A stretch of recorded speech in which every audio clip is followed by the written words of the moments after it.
الحمد للہ رب العالمین والصلاة والسلام علی خاتم النبیین اما بعد فاعوذ باللہ من الشیطان الرجیم بسم اللہ الرحمن الرحیم۔ جانوروں کے بارے میں دلچسپ سوال جواب۔ یہ رسالہ امیر اہل سنت دامت برکاتہم العالیہ سے کیے گئے سوالات اور ان کے جوابات پر مشتمل ہے۔ دعائے عطار یا رب المصطفیٰ، جو کوئی 17 صفحات کا رسالہ جانوروں کے بارے میں دلچسپ سوال جواب پڑھ یا سن لے، اسے جانوروں پر رحم کرنے والا دل عطا فرما اور اسے بے حساب بخش دے، آمین بجاہ النبی الامین صلی اللہ علیہ وآلہ وسلم۔ درود شریف کی فضیلت۔ کسی بزرگ نے ایک شخص کو انتقال کے بعد خواب میں دیکھ کر پوچھا، ما فعل اللہ بکا، یعنی اللہ پاک نے آپ کے ساتھ کیا معاملہ فرمایا؟ کہا اللہ پاک نے مجھے بخش دیا۔ پوچھا کس سبب سے؟ بولا میں ایک محدث صاحب یعنی حدیث شریف کا علم جاننے والے کے یہاں حدیث پاک لکھا کرتا تھا۔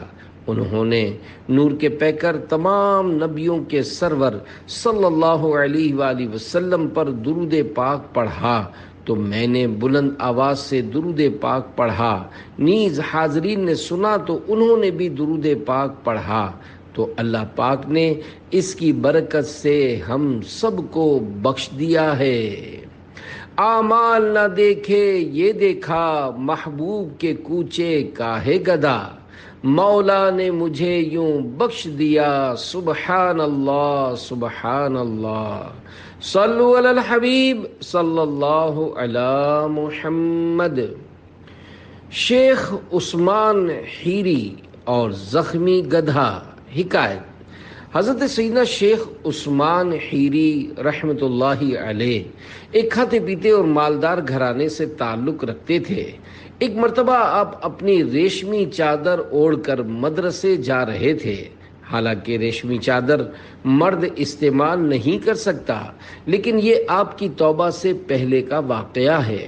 راستے میں آپ کو ایک گدھا نظر آیا جس کی پیٹھ زخمی تھی اور کوے اس زخم پر چونچے مار رہے تھے۔ آپ کو بڑا رحم آیا اور آپ نے اپنی ریشمی چادر اتار کر گدھے کی پیٹھ کے زخمی حصے پر بچھا دی۔ یوں گدھے کو کووں سے نجات مل گئی۔ اس گدھے نے ان کی طرف دیکھا اور غالباً دعا دی، اگرچہ وہ دعا سننے میں نہیں آئی، لیکن اس سے حضرت شیخ عثمان حیری رحمۃ اللہ علیہ کی تقدیر بدل گئی اور آپ بہت بڑے بزرگ بن کر اللہ کے نیک بندوں میں شمار ہونے لگے۔ جانوروں کی مدد کرنے پر اجر۔ سوال، کیا جانور کی مدد کرنے پر اجر ملتا ہے؟ جواب، جی ہاں۔ حدیث پاک میں تذکرہ ہے کہ ایک بہت ہی گناہگار شخص تھا۔ وہ کنویں کے پاس سے گزرا، اس نے دیکھا کہ ایک کتا گیلی مٹی چاٹ رہا ہے۔ اس کی باہر نکلی ہوئی زبان دیکھ کر اس شخص کو اندازہ ہوا کہ یہ کتا بہت پیاسا ہے۔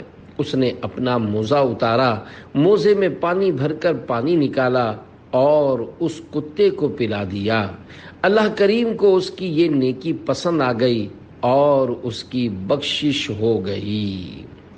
جانوروں پر رحم کرنا اور ان کی مدد کرنا بڑے ثواب کا کام ہے۔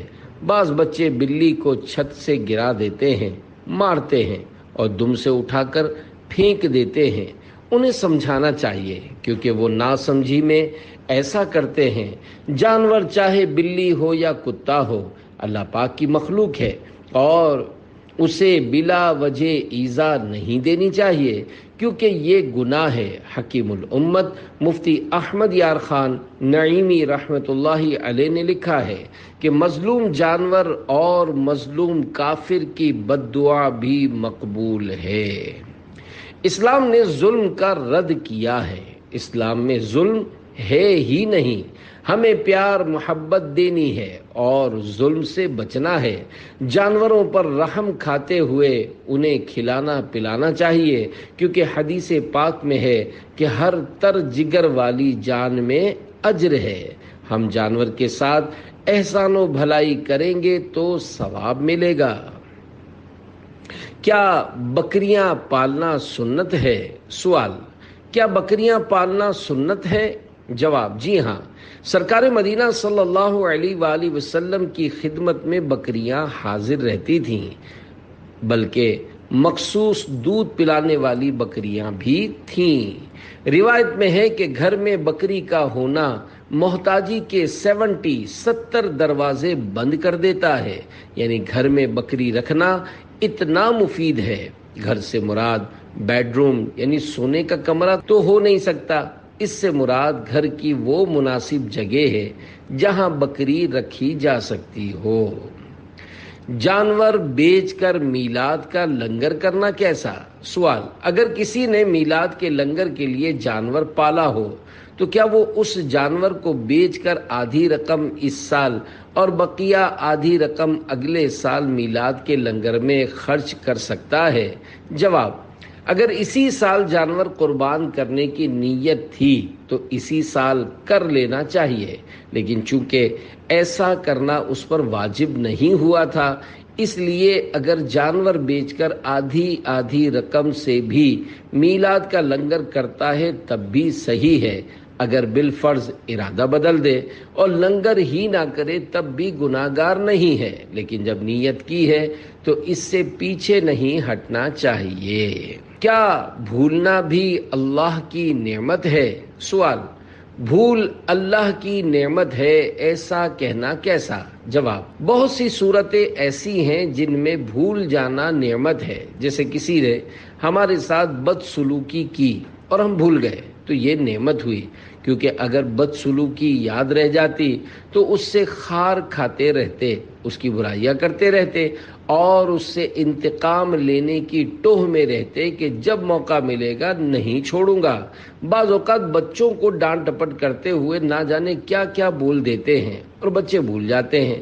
یہ بھولنا بھی نعمت ہے، ورنہ اگر بچہ نہ بھولے اور وہ بھی خار بازی کرے تو ماں باپ کو پورا کر دے۔ جانور کا حافظہ بھی بہت کمزور ہوتا ہے۔ جب بکرا بندھا ہوا تھا تو بکرے کو ڈنڈا مارا تھا، اگر وہ یاد رکھے اور بھولے نہیں تو جب یہ کھلے گا اور ڈنڈے کا بدلہ سینگ سے لے گا تو کیسا لگے گا؟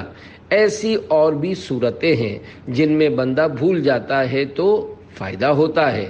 ترمذی شریف میں حدیث پاک موجود ہے کہ حضرت آدم علیہ السلام بھول کر درخت سے کھا گئے، لہذا ان کی اولاد بھولنے لگی۔ اس حدیث مبارک کی شرح میراث المناجیح میں کچھ اس طرح ہے، یعنی آدم علیہ السلام سے درخت کی تعین میں اجتہادی خطا ہوئی اور وہ سمجھے کہ رب نے خاص اس درخت کے پھل سے منع فرمایا ہے اور میں دوسرے درخت سے پھل کھا رہا ہوں، حالانکہ ممانعت جنس سے درخت سے تھی، یا وہ سمجھے کہ مجھے کھانے سے منع نہیں کیا گیا بلکہ قریب جانے سے منع کیا ہے۔ وہی خطا اور نسیان آج تک انسانوں میں چلی آ رہی ہے۔ کیا حرام جانور کا نام لینے سے 40 دن تک نماز قبول نہیں ہوتی؟ سوال: کیا حرام جانور کا نام لینے سے 40 دن تک نماز قبول نہیں ہوتی؟ جواب: حرام جانور تو کتا اور بلی بھی ہیں، لیکن ایک مخصوص جانور ہے جس کے متعلق لوگوں میں افواہ پھیلی ہوئی ہے اور شاید اسی وجہ سے سائل نے بھی اس حرام جانور کا نام نہیں لیا، حالانکہ اس جانور کا نام قرآن کریم میں بھی آیا ہے اور وہ حرام جانور خنزیر ہے۔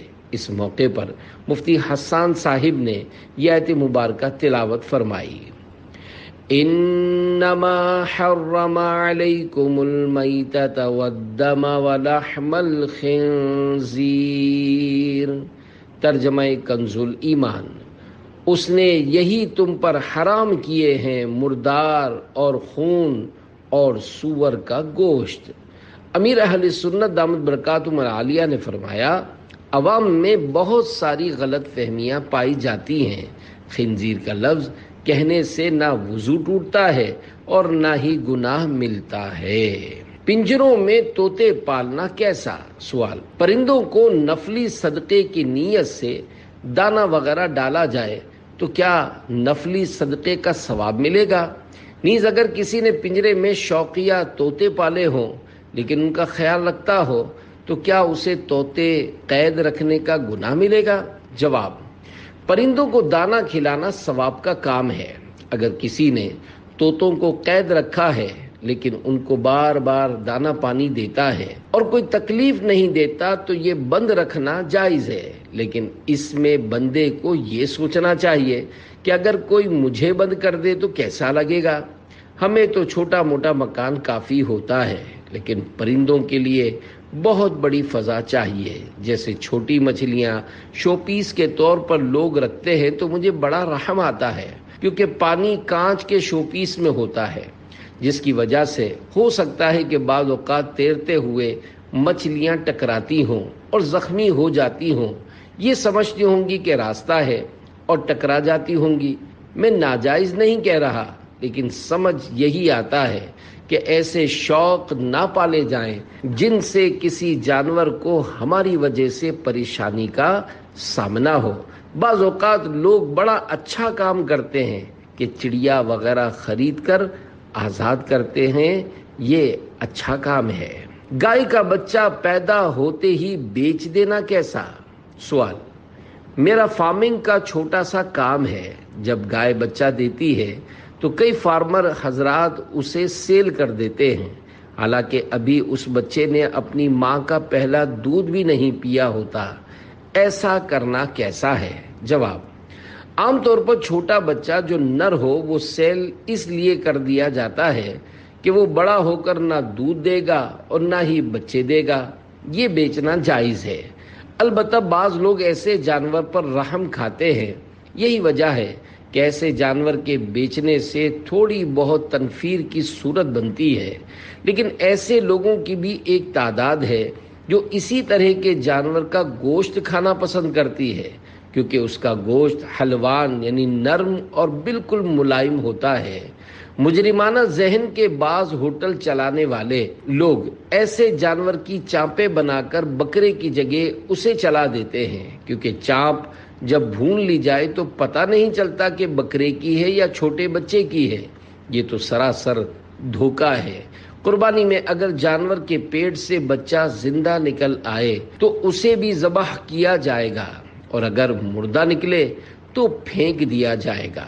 جس جانور سے مردہ بچہ نکلا اس کا گوشت پاک ہوگا اور کھانا بھی جائز ہوگا۔ جان کا صدقہ کس چیز سے دیا جائے؟ سوال: صدقہ کس طرح کیا جائے جس سے بیماری دور ہو جائے؟ جواب: اعلیٰ حضرت امام احمد رضا خان رحمۃ اللہ علیہ نے لکھا ہے کہ جان کا صدقہ جانور جیسے بکرا یا مرغی وغیرہ ذبح کر کے دینا بہتر ہے۔ چنانچہ فتاوی رضویہ میں ہے، شیرنی یعنی میٹھی چیز یا کھانا فقراء کو کھلائیں تو صدقہ ہے، اور اقارب کو یعنی رشتہ داروں کو کھلائیں تو صلہ رحم یعنی رشتہ داروں سے اچھا برتاؤ ہے، اور احباب کو یعنی دوستوں کو کھلائیں تو ضیافت یعنی دعوت ہے۔ اور یہ تینوں باتیں یعنی صدقہ، صلہ رحم اور ضیافت موجب نزول رحمت یعنی رحمت نازل ہونے، و دفع بلا و مصیبت یعنی بلائیں اور مصیبتیں دور ہونے کا سبب ہے۔ مزید فرماتے ہیں، یہی حال بکری ذبح کر کے کھلانے کا ہے، مگر تجربے سے ثابت ہوا ہے کہ جان کا صدقہ دینا زیادہ نفع رکھتا ہے، یعنی بکری ذبح کر کے کھلائیں تو زیادہ فائدہ ہوتا ہے اور بلائیں تیزی سے جاتی ہیں۔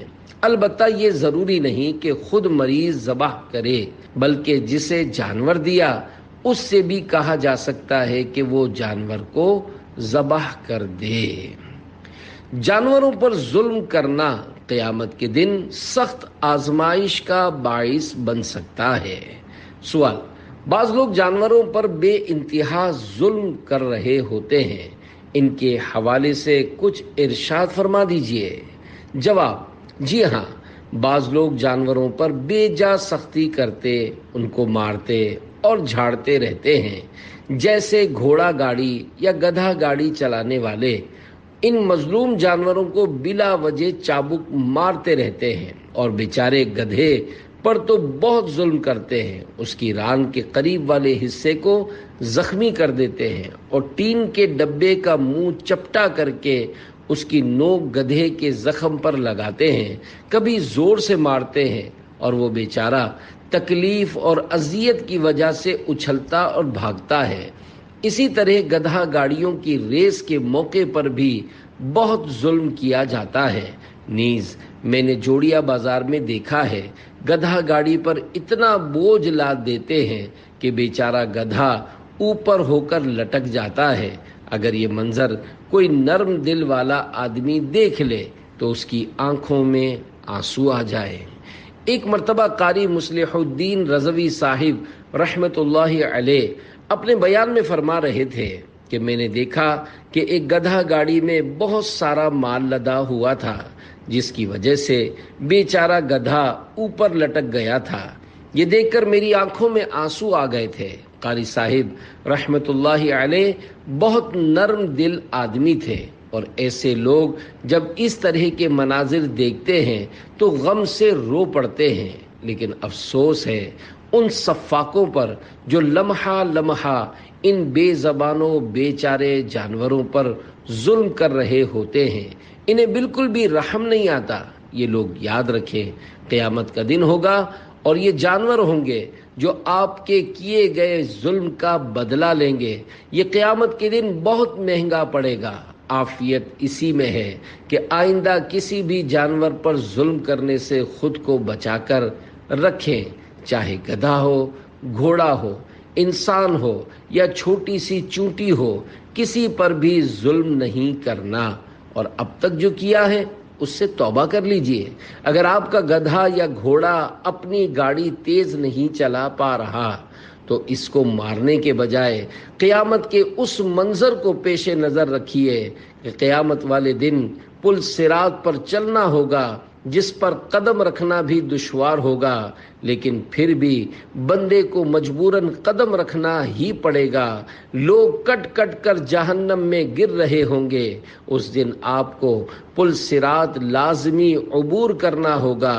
اس دن آپ کس قدر بے بس ہوں گے۔ جب یہ تصور آپ کے پیش نظر ہوگا تو امید ہے آپ اپنی سواری کی مجبوری یا کمزوری کو سمجھ لیں گے۔ یا الہی جب چلوں تاریک راہ پل صراط، آفتاب ہاشمی نور الہدا کا ساتھ ہو۔ یا الہی جب سرے شمشیر پر چلنا پڑے، رب سلم کہنے والے غم زدہ کا ساتھ ہو۔ یاد رکھیے، ظلم قیامت والے دن کا اندھیرا ہے۔ قیامت والے دن مظلوم کا ہاتھ ہوگا اور ظالم کا گریبان۔ قیامت والے دن مظلوم ظالم سے اپنے ظلم کا بدلہ ضرور لے گا۔ قیامت والے دن مظلوم کامیاب ہوگا اور ظالم ناکام ہو جائے گا۔ قیامت والے دن پھوں پھاں اسلحے کی طاقت، باڈی بلڈنگ، مارشل آرٹ یا بڑے بڑے تعلقات کسی کو بھی کام نہیں آئیں گے۔ سمجھدار وہی ہے جو اپنے کیے پر نادم ہو اور جن جن لوگوں کا دل دکھایا ہے یا کسی بھی طرح تنگ کیا ہے ان سے معافی مانگ کر راضی کر لے، ورنہ آخرت کا یہ معاملہ بڑا مہنگا پڑ جائے گا۔ یعنی اپنی نیکیاں دینی پڑیں گی، چاہے حج کیا ہو، نمازیں پڑھی ہوں، خیرات کی ہو، یہ سب مظلوم لے جائیں گے۔ اور اگر نیکیاں نہ ہوئیں یا بانٹ بانٹ کر ختم ہو گئیں اور اب دینے کے لیے کچھ بھی نہیں بچا تو مظلوموں کے گناہ اپنے سر لینا پڑیں گے۔ یعنی بالفرض ظالم نے دنیا میں نیکیاں کی بھی ہوں گی تو یہ قیامت والے دن ہاتھ خالی کیے ہوگا اور جہنم میں ڈال دیا جائے گا۔ خود کو ظلم کرنے سے محفوظ رکھیے کہ یہ بہت بڑی بلا ہے، حتیٰ کہ اس کی وجہ سے ایمان ضائع ہو جانے کا بھی خطرہ ہوتا ہے۔ چنانچہ الحاوی للفتاوی جلد 2 صفحہ نمبر 138 پر ہے۔ حضرت امام اعظم ابو حنیفہ رحمت اللہ علیہ فرماتے ہیں کہ برے خاتمے کا سب سے بڑا سبب ظلم ہے۔ اللہ کریم ہم سب کو ظلم سے محفوظ فرمائے، آمین بجاہ النبی الامین صلی اللہ علیہ وآلہ وسلم۔ کبوتر اور بلی کی دوستی۔ سوال، آپ دیکھ رہے ہیں کہ بلی سوئی ہوئی ہے اور کبوتر اس کو تنگ کر رہا ہے، کیا جانور بھی دوسرے جانور کو تنگ کرتے ہیں؟ جواب، اس ویڈیو میں بلی کبوتر کو نرمی سے پکڑ رہی ہے اور اسے کسی قسم کا نقصان نہیں پہنچا رہی، اس کو اپنے پنجوں سے دبوچا بھی ہے تو اتنے آرام سے کہ کبوتر کو کوئی ناخن نہ لگے اور کسی قسم کی تکلیف نہ ہو۔ اس کے لیے بلی نے اپنی انگلیاں موڑ لی ہیں اور کبوتر کو بھی معلوم ہے کہ یہ ہے تو مجھ سے کافی زیادہ طاقتور مگر حوصلے والی ہے، اسی لیے کبوتر بہت آرام سے اس کے پاس ہے۔ اس سے کافی کچھ سیکھنے کو ملا، مثلا کسی بھی سوتے ہوئے کو تنگ نہیں کرنا چاہیے کہ وہ اس سے پریشان ہوتا ہے۔ اگر کوئی سوتے ہوئے کو تنگ کرے تو سونے والا طاقتور ہونے کے باوجود درگزر سے کام لے۔ یہ بھی درس ملا کہ اگر ہم کو کوئی تنگ کرے یا گالی دے، جھاڑ جھپٹ کرے اور ہم بھی اس کو اسی طرح جھاڑ کر بھگائیں تو ہم اس جانور سے بھی برے ہوئے۔ انسانوں کو سمجھنا چاہیے کہ چھوٹی چھوٹی باتیں ہوتی رہتی ہیں، درگزر کرنا چاہیے۔ دین خیر خواہی کا نام ہے۔ سوال، ہم نے سنا ہے کہ اگر کوئی سینگ والی بکری کسی بے سینگ والی بکری کو مارے گی تو قیامت کے دن اسے اس کا بدلہ دیا جائے گا، تو اگر کوئی جانور کسی دوسرے جانور کے ساتھ بھلائی کرتا ہے جیسا کہ اس ویڈیو میں دکھایا گیا تو کیا اس کا کوئی اجر دیا جائے گا؟ جواب، بکری تو بکری ہے، اگر کوئی چونٹی بھی کسی دوسری چونٹی پر ظلم کرے گی تو اس سے بھی بدلہ لیا جائے گا۔ البتہ اگر کوئی جانور دوسرے جانور کے ساتھ بھلائی کرتا ہے تو اس کو اس کا اجر ملنے کے بارے میں کوئی روایت پڑھنا مجھے یاد نہیں ہے۔ جو ویڈیو دکھائی گئی ہے وہ اللہ کی قدرت کا کرشمہ ہے کہ ایک بطخ اپنے منہ کے ذریعے مچھلیوں کو دانہ کھلا رہی ہے، حالانکہ بطخ مچھلیوں کو کھاتی ہے اور پانی پر تیرتی بھی ہے۔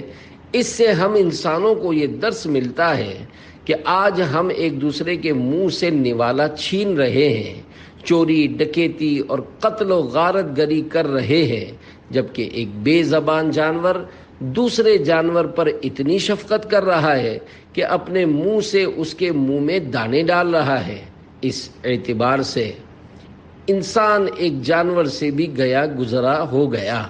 ہمیں اللہ پاک کی نافرمانیوں سے بچنا چاہیے اور ایک دوسرے کے ساتھ ہمدردی کرنی چاہیے۔ حدیث پاک میں ہمیں خیر خواہی یعنی دوسرے کی بھلائی چاہنے کا درس دیا گیا ہے۔ الدین النصیحہ یعنی دین خیر خواہی کا نام ہے۔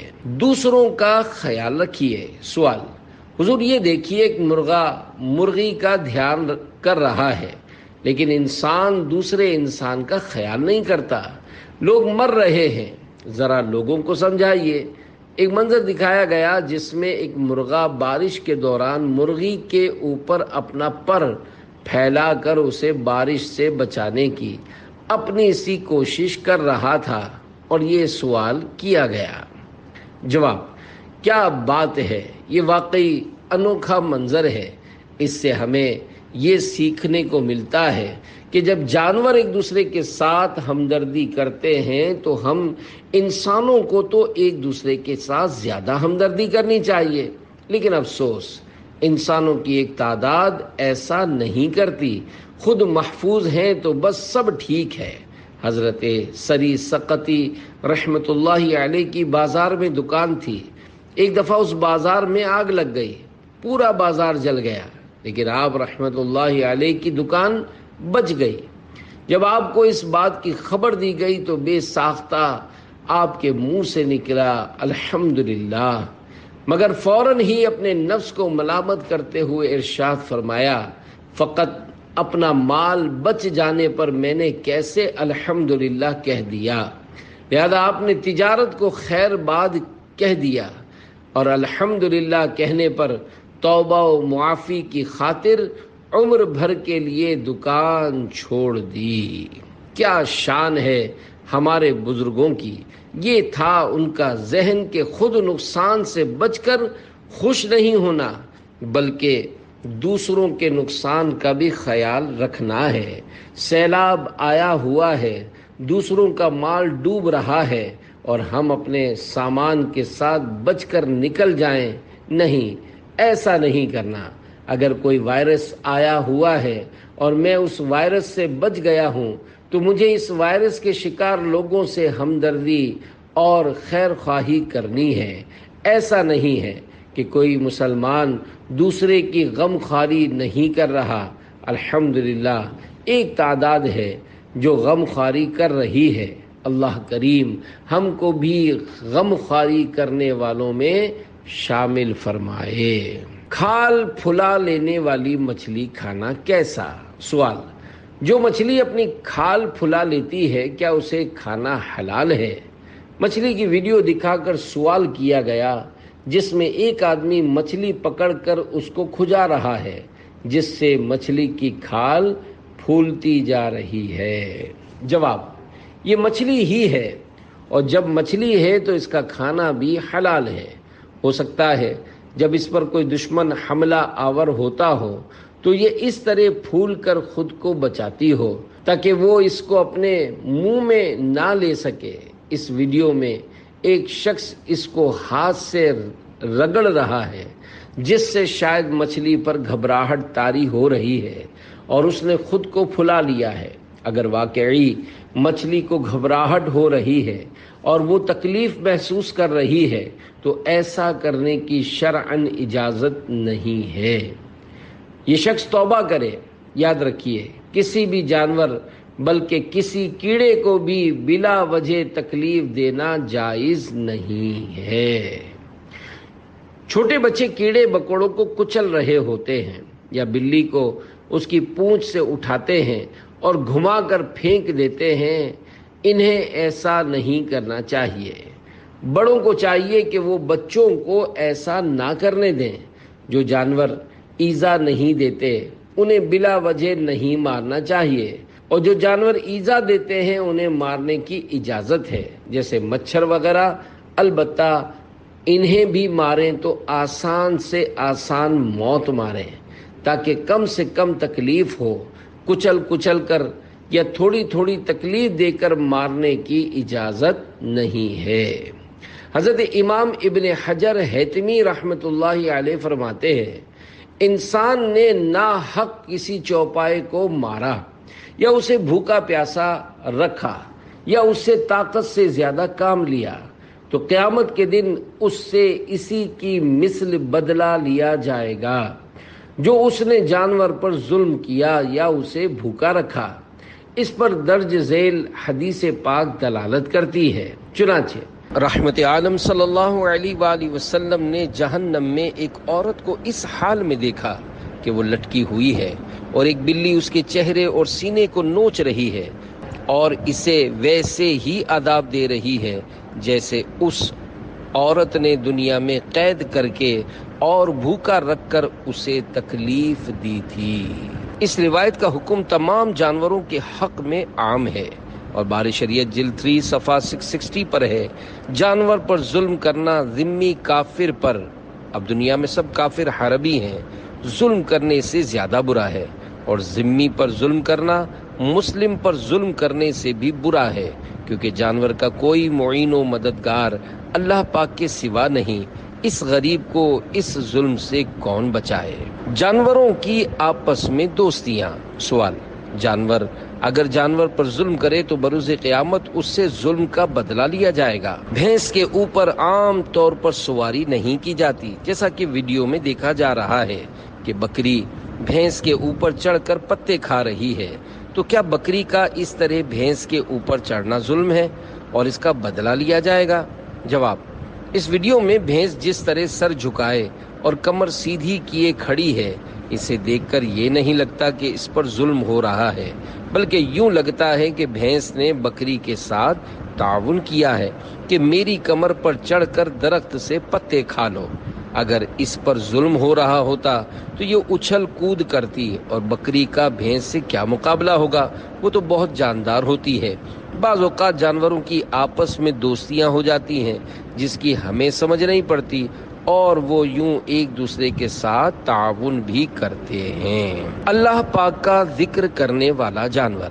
سوال: سنا ہے مینڈک کے ذریعے فرعونیوں کو عذاب دیا گیا تھا، تو کیا اس سے پہلے مینڈک روئے زمین پر موجود نہیں تھے؟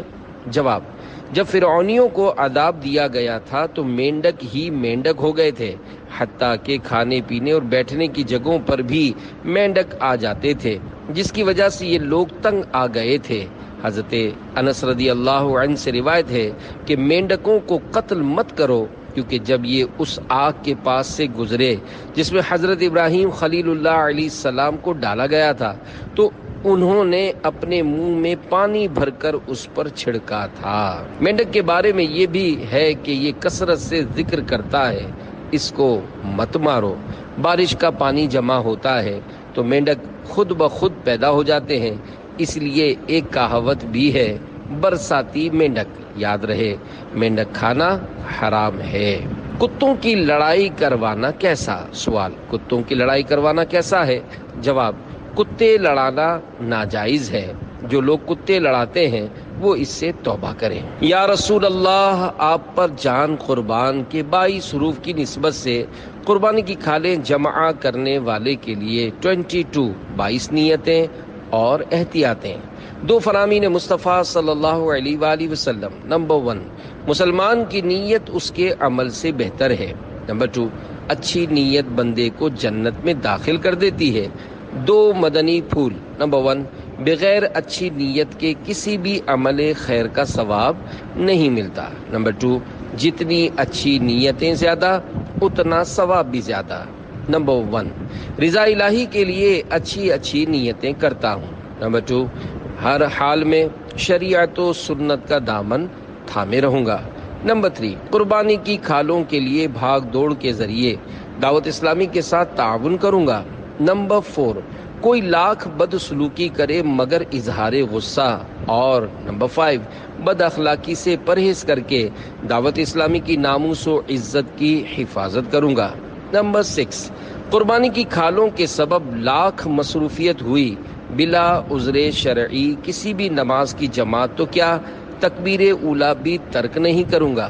نمبر 7، پاک لباس ماں امامہ شریف اور تہبند شاپر وغیرہ میں ڈال کر نمازوں کے لیے ساتھ رکھوں گا، حسب ضرورت بستے وغیرہ پر بھی رکھ سکتے ہیں۔ اس کی خاص تاکید ہے کیونکہ ذبح کے وقت نکلا ہوا خون نجاست غلیظہ اور پیشاب کی طرح ناپاک ہے، اور کھالیں جمع کرنے والے کا اپنے کپڑے پاک رکھنا انتہائی دشوار ہے۔ بحر شریعت جلد اول صفحہ 389 پر ہے۔ نجاست غلیظہ کا حکم یہ ہے کہ اگر کپڑے یا بدن میں 1 درہم سے زیادہ لگ جائے تو اس کا پاک کرنا فرض ہے۔ بے پاک کیے نماز پڑھ لی تو ہوگی ہی نہیں، اور قصدن پڑھی تو گناہ بھی ہوا، اور اگر بنیت استخفاف یعنی اس حکم شریعت کو ہلکا جان کر ہے تو کفر ہوا، اور اگر درہم کے برابر ہے تو پاک کرنا واجب ہے کہ بے پاک کیے نماز پڑھی تو مکروہ تحریمی ہوئی، یعنی ایسی نماز کا اعادہ واجب ہوا، اور قصدن پڑھی تو گناہگار بھی ہوا، اور اگر درہم سے کم ہے تو پاک کرنا سنت ہے کہ بے پاک کیے نماز ہو گئی مگر خلاف سنت ہوئی، اور اس کا اعادہ بہتر ہے۔ نمبر 8، مسجد، گھر، مکتب اور مدرسے وغیرہ کی دریوں، چٹائیوں، کارپیٹ اور دیگر چیزیں خون آلود ہونے سے بچاؤں گا۔ وضو خانے کے گیلے فرش یا پائیدان وغیرہ پر بھی خون آلود پاؤں سمیت جانے سے بچنے اور وضو کرتے ہوئے خوب احتیاط کرنے کی ضرورت ہے، ورنہ نجاست کی آلودگی اور ناپاک پانی کے چھینٹوں سے اپنے ساتھ دوسروں کو بھی ناپاک کر ڈالنے کا احتمال رہے گا۔ نمبر 9، خون آلود بدبودار کپڑوں سمیت مسجد میں نہیں جاؤں گا۔ بدبو نہ بھی آتی ہو تب بھی ناپاک بدن یا کپڑا یا چیز مسجد میں لے جانا منع ہے۔ زخم، پھوڑے کپڑے، امامے، چادر بدن یا ہاتھ منہ وغیرہ سے بدبو آتی ہو تو تب بھی مسجد کے اندر داخل ہونا حرام ہے۔ فیضان سنت جلد اول صفحہ نیچے سے 1217 پر ہے، مسجد کو بدبو سے بچانا واجب ہے، ولہذا مسجد میں مٹی کا تیل جلانا حرام، مسجد میں دیا سلائی یعنی ماچس کی تیلی سلگانا حرام، حتیٰ کہ حدیث میں ارشاد ہوا مسجد میں کچا گوشت لے جانا جائز نہیں، حالانکہ کچے گوشت کی بدبو بہت خفیف یعنی ہلکی ہے۔ نمبر 10، قلم، رسید بک، پیڈ، گلاس، چائے کے پیالے وغیرہ پاک چیزوں کو ناپاک خون نہیں لگنے دوں گا۔ فتاوی رضویہ مخرجہ جلد 4 صفحہ 585 پر ہے، پاک چیز کو بلا اجازت شرعی ناپاک کرنا حرام ہے۔ 11، جو دوسرے ادارے کو کھال دینے کا وعدہ کر چکا ہوگا اس کو بد عہدی کا مشورہ نہیں دوں گا۔ آسان طریقہ یہ ہے کہ اچھی اچھی نیتوں کے ساتھ آپ سارا ہی سال متوجہ رہیے اور خود ہی پہل کر کے کھال بک کروا کر رکھیے۔ 12، اپنی طے شدہ کھال اگر کسی سنی ادارے کا آدمی لینے نہیں پہنچا، یا 13، غلطی سے میرے پاس آ گئی تو بنیت ثواب ادھر دے آؤں گا۔ 14، جو کھال دے گا ہو سکا تو اس کو مکتبۃ المدینہ کا کوئی رسالہ یا پمفلٹ تحفتاً پیش کروں گا۔ 15، نیز اس کو شکریہ جزاک اللہ کہوں گا، فرمان مصطفیٰ صلی اللہ علیہ وآلہ وسلم من لم یشکر الناس لم یشکر اللہ، یعنی جس نے لوگوں کا شکریہ ادا نہ کیا اس نے اللہ پاک کا بھی شکر ادا نہ کیا۔ 16، کھال دینے والے پر انفرادی کوشش کر کے اس کو سنتوں بر اجتماع۔ اور 17، مدنی قافلوں میں سفر وغیرہ کی رغبت دلاؤں گا۔ 18، بعد میں بھی اس سے رابطہ رکھ کر کھال دینے کے احسان کے بدلے میں اسے دینی ماحول میں لانے کی کوشش کروں گا۔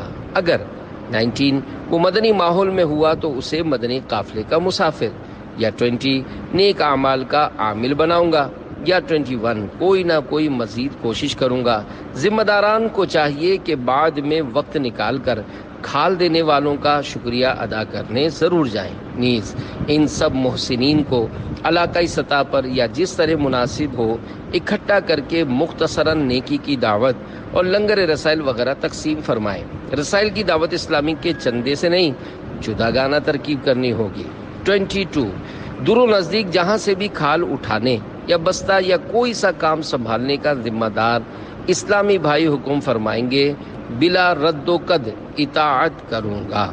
یہ نیتیں بہت کم ہیں، علم نیت سے آشنا مزید بہت ساری نیتیں نکال سکتا ہے۔